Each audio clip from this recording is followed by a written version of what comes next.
大家好，我是 Jenny， 欢迎来到沉思者 J。 你有没有想过，一首诗可以让一个政权感到害怕，一个诗人可以被流放30年，却从未停止书写？今天的主角是一个用诗歌对抗黑暗的人，他的名字叫北岛。北岛是谁？他是中国朦胧诗派最重要的代表诗人，他的诗句穿越时代，直到今天仍然震撼人心。你或许没读过他的诗集，但你一定听过这几句话：卑鄙是卑鄙者的通行证，高尚是高尚者的墓誌銘。这两句诗就是北岛写的。这两句话曾经是整整一代中国年轻人的精神密码。今天让 Jenny 带你走进北岛的世界，走进那个风雨如晦的年代，走进那些用生命写成的诗句。1949年，北岛出生在北京，他的本名叫赵振开，父亲是一位做过文职的干部，家庭环境在当时算是中等。北岛从小就是个爱读书的孩子，他喜欢文学，喜欢音乐，喜欢思考。在那个年代，这样的孩子其实很多，但是接下来发生的事情改变了一切。1966年，北岛17岁，文化大革命爆发了，那是中国现代史上最黑暗的10年之一。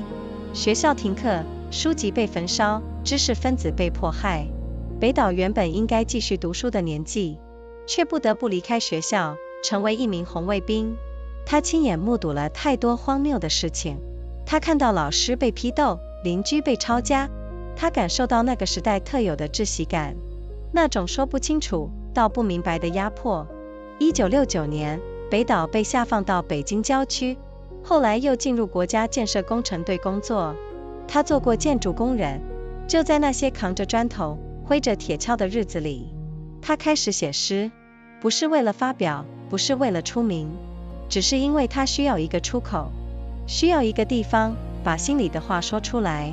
北岛的诗从一开始就不一样，那个年代流行的是歌颂太阳，歌颂领袖的诗歌，充满了宏大的口号和空洞的激情。但北岛写的是什么？他写怀疑，写痛苦，写迷失，写寻找。他在诗里问问题，他在诗里说不，这在当时是非常危险的事情。1976年是一个重要的年份，那一年的1月，周恩来去世。4月，北京天安门广场发生了大规模的悼念活动，民众自发聚集，用诗歌，用鲜花表达他们的哀思。但这场活动很快被定性为反革命事件，参与者遭到逮捕和惩处，历史上称之为4·5天安门事件。就在这个时代背景下，北岛完成了他一生中最重要的一首诗。这首诗的名字叫做《回答》。这首诗的开头是那句震惊后世的名句：卑鄙是卑鄙者的通行证，高尚是高尚者的墓誌銘。你看，在那镀金的天空中，飘满了死者弯曲的倒影。这几行字到底在说什么？北岛说的是一种颠倒的世界，在那个世界里，卑鄙的人可以横行无阻，高尚的人却只能死去。而天空本来应该是纯粹光明的象征，却到处飘荡着死者的影子。这是一个多么沉重的意象，却又是多么精准的描述。然后北岛说：我不相信天是蓝的，我不相信雷的回声，我不相信梦是假的，我不相信死无报应。这4句否定是北岛的宣言，他在拒绝那个时代强加给他的一切谎言，拒绝那些被规定好的答案，拒绝那种被控制的现实感。但同时，他也在说一种更深层的相信。他相信梦是真的，他相信死是有代价的，他相信有一种东西是无法被消灭的。这首诗在那个年代以手抄本的形式流传，人们把它偷偷传递，一个人抄给另一个人，每一个读到它的人都感到一种震撼，因为那些诗句说出了他们心里说不出口的话。1978年，北岛和朋友们做了一件大事，他们创办了一份民间文学刊物，名字叫做《今天》。这是中国改革开放以后第一批自发创办的民间文学杂志之一。北岛担任主编，同时也是主要作者之一。另一位核心人物是诗人芒克。今天刊物发表了大量新诗和文学作品，那些诗语言意象丰富，充满了个人情感和内心探索。这就是后来被称为朦胧诗的文学运动。什么是朦胧诗？朦胧诗这个名字其实一开始是带着批评意味的。有人说这些诗太难懂，太朦朦胧胧的，但是这个名字反而流传开来，成为了一个时代的标志。朦胧诗的特点是什么？它抛弃了口号式的语言，它不直接说教，而是用意象来说话。它相信个人的感受和体验，它承认黑暗和复杂，而不是假装一切都很美好。在那个政治高压的年代，这样的诗歌本身就是一种反抗。北岛的诗有一种特殊的力量，那是一种冷静的愤怒，不是咆哮，不是哭泣，而是一种清醒的、坚定的否定。就好像一个人站在废墟面前，平静地说：不，这不是真的，不，我不接受，不，我还在。除了北岛，朦胧诗派还有几位重要的诗人：顾城、舒婷、芒克、杨炼，每个人都有自己独特的风格。顾城的诗更加梦幻，充满了童话般的意象；舒婷的诗温柔而深情，有一种女性特有的敏感。但北岛的诗是其中最硬的那一块，他的诗像铁，像石头，像骨头，打不碎，烧不化。1980年代初，北岛的诗歌影响力达到了高峰，他的名字在中国文学界如雷贯耳。那个时代的大学校园里，到处流传着他的诗，年轻的学生们把他的诗句抄在日记本上，抄在宿舍墙上。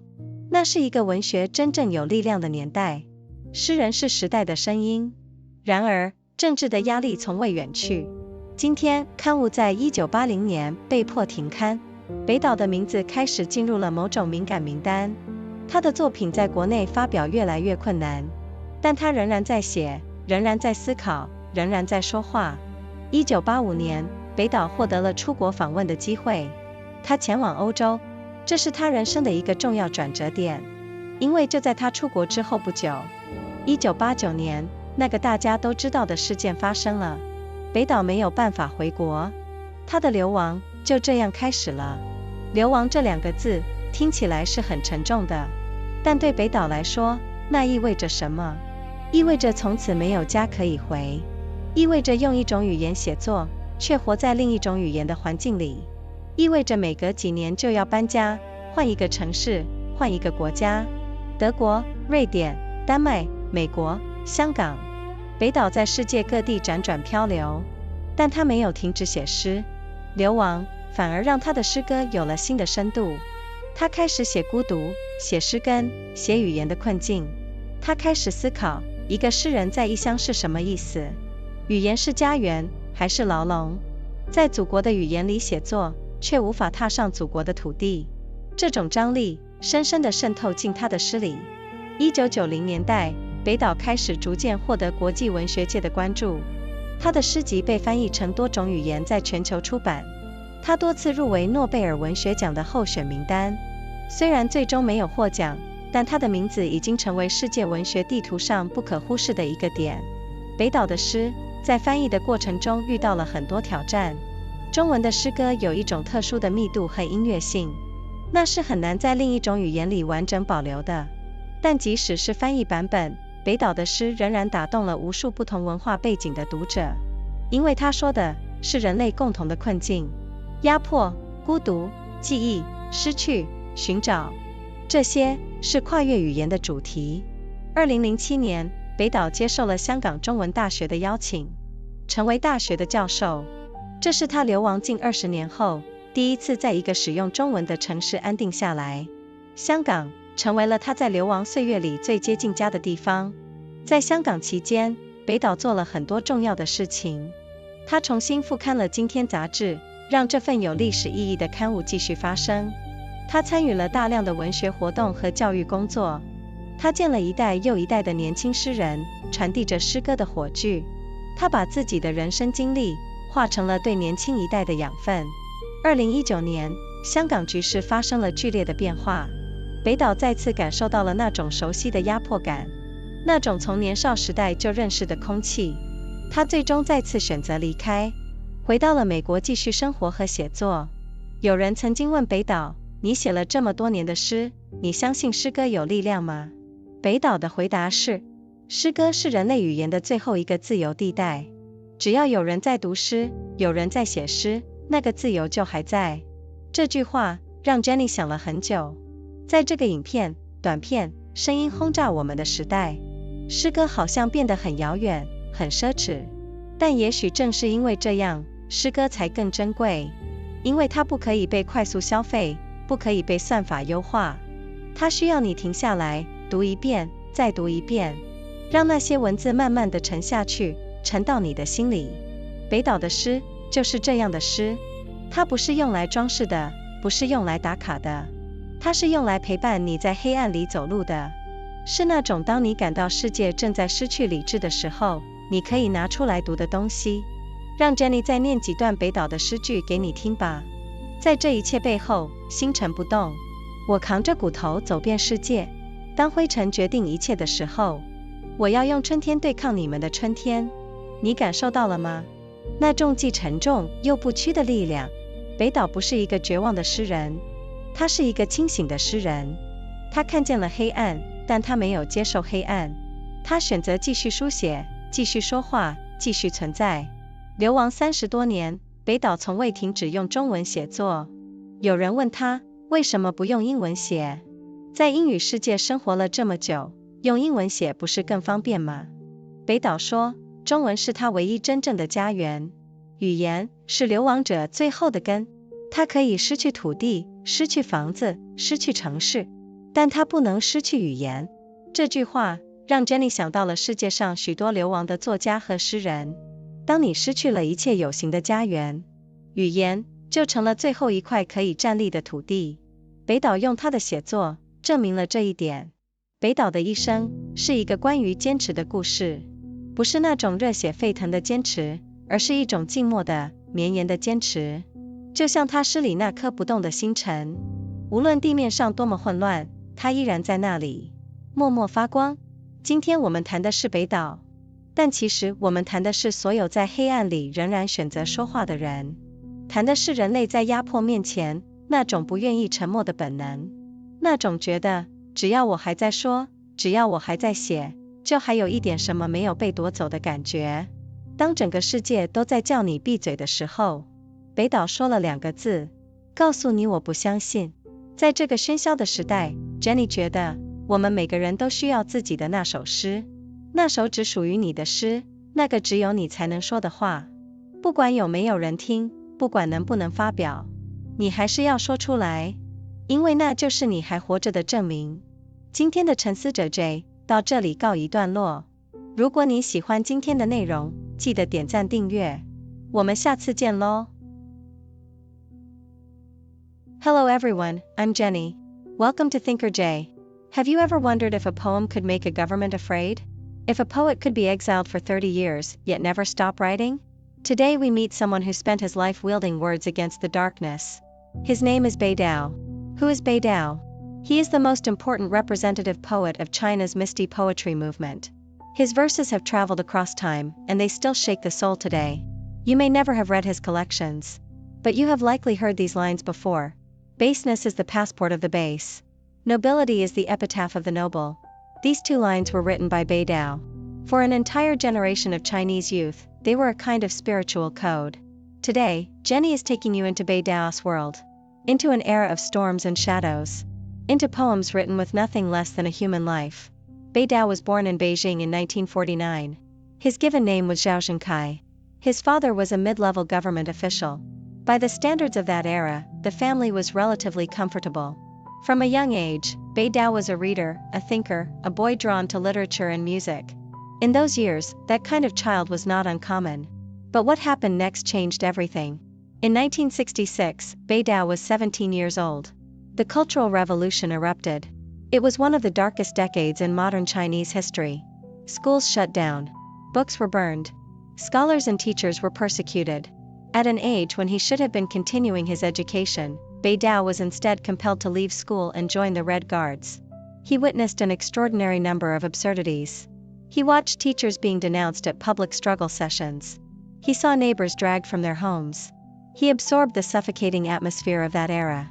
That unnamed, inexplicable sense of oppression that hung over everything. In 1969, Bei Dao was sent down to the outskirts of Beijing. He later joined a state construction brigade. He worked as a building laborer.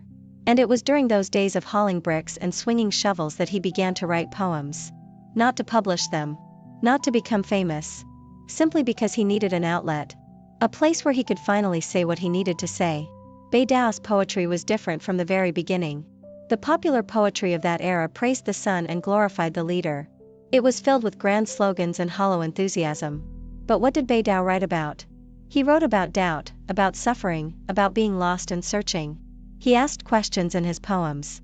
He said no in his poems. In that time and place, this was an extremely dangerous thing to do. The year 1976 was a pivotal moment. In January of that year, Zhou Enlai passed away. In April, a massive spontaneous memorial gathering took place in Tiananmen Square.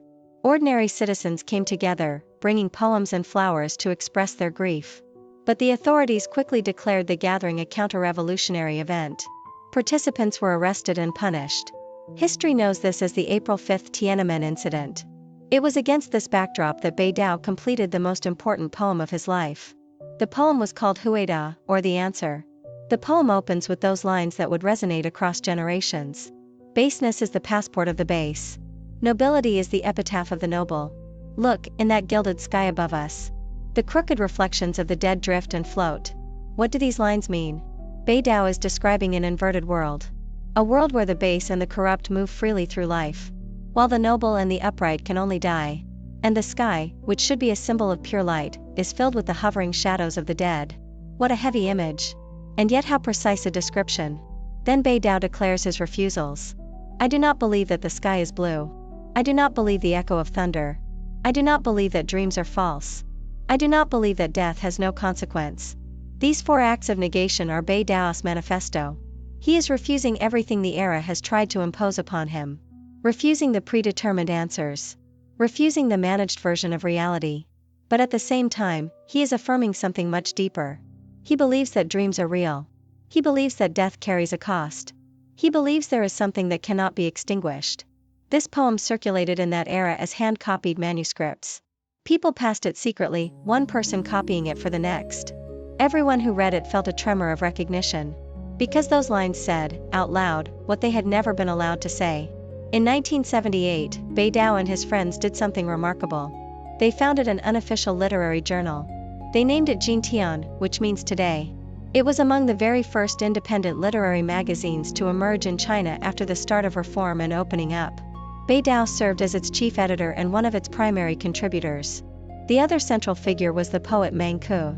Today published a remarkable quantity of new poetry and literary work. These poems were dense with imagery, personal emotion, and inward exploration. This was the literary movement that would later be called Misty Poetry. What exactly is Misty Poetry? The name was originally a criticism. Someone said that this new poetry was too difficult, too hazy, too obscure. But the name stuck, and in sticking, it became something to be proud of. A marker of an era. What are the defining qualities of Misty Poetry? It discards the language of slogans. It does not preach directly. It speaks through images. It trusts individual feeling and personal experience. It acknowledges darkness and complexity, rather than pretending everything is bright and good. In an era of intense political pressure, poetry like this was itself a form of resistance. Bei Dao's poetry carries a particular kind of power. It is a cold anger. Not a roar, not a cry, but a clear-eyed and steady refusal. Like a person standing in the rubble, saying calmly, "No. This is not true. No. I do not accept this. No. I am still here." Bei Dao was not the only voice in the Misty Poetry movement. There was also Gu Cheng, Xu Ting, Mang Ku, and Yang Lian. Each had a distinctive style of their own. Gu Cheng's poetry was dreamlike, filled with fairy tale imagery. Xu Ting's poetry was warm and tender, with a quality of feminine sensitivity. But Bei Dao's poetry was the hardest substance of all. His poems were like iron, like stone, like bone. They could not be shattered. They could not be burned away. In the early 1980s, Bei Dao's influence reached its peak. His name thundered through the Chinese literary world. In university campuses across the country, his poems circulated everywhere. Young students copied his lines into their journals. They wrote them on dormitory walls. It was an era when literature truly had power, when a poet could be the voice of an entire generation. But political pressure never went away. The journal Today was forced to stop publication in 1980. Bei Daos' name began to appear on certain sensitive lists. Publishing his work inside China became increasingly difficult. Still he kept writing. Still he kept thinking. Still he kept speaking. In 1985, Bei Dao was granted permission to travel abroad. He went to Europe. This was a turning point in his life. Because not long after he left, in 1989, the event that everyone knows about took place. Bei Dao could not return home. His exile had begun. The word exile sounds very heavy. But what did it actually mean for Bei Dao? It meant there was no longer a home to go back to. It meant writing in one language while living inside another. It meant moving every few years, changing cities, changing countries. Germany, Sweden, Denmark, the United States, Hong Kong. Bei Dao drifted across the world. But he did not stop writing poems. Exile, in fact, gave his poetry new depths. He began to write about loneliness, about rootlessness, about the condition of language itself. He began asking what it means for a poet to live as a stranger. Is language a homeland, or a prison? To write in the language of a country you cannot enter. This tension seeped deeply into everything he wrote. During the 1990s, Bei Dao gradually attracted serious attention from the international literary world.